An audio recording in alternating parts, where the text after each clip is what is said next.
Voici un kit de motorisation à chaîne standard.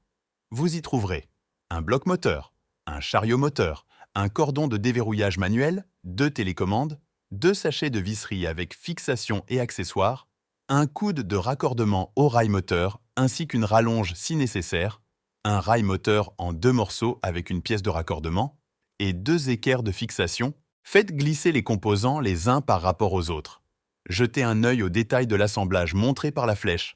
Assurez-vous que tout est correctement aligné et en position et qu'il n'y ait pas d'écart entre les rails.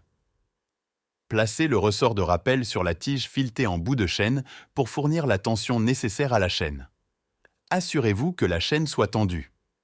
Si ce n'est pas le cas, vous devrez peut-être serrer à nouveau la vis afin que la chaîne soit correctement tendue. Vérifiez que la pièce en inox qui raccorde les deux bouts de chaîne soit située entre le moteur de l'ouvre-porte et la poignée de déverrouillage indiquée par la flèche. Connectez le moteur à une prise électrique, la lumière de courtoisie s'allumera pendant quelques secondes. Le display affichera des numéros de 9 à 1 et entrera en mode Stand-by pour programmer la position d'ouverture souhaitée. Appuyez et maintenez pressé le bouton 7 jusqu'à ce que le display affiche le chiffre 1. Appuyez et maintenez pressé le bouton UP jusqu'à ce que la porte atteigne la position d'ouverture désirée. Avant de programmer la position de fermeture souhaitée, vous devez installer une butée mécanique.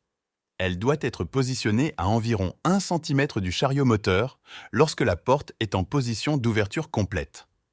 Cela permettra au moteur de s'arrêter de manière fiable et précise à la position d'ouverture désirée à chaque utilisation. Lorsque la butée mécanique est correctement positionnée et serrée au rail, appuyez sur 7. Le display affichera le chiffre 2. Appuyez et maintenez pressé le bouton Down. Lorsque la porte atteint la position de fermeture désirée, appuyez ensuite une fois sur le bouton 7, la porte enclenchera alors son cycle d'autotest. Le joint du bas doit être posé au sol et non écrasé.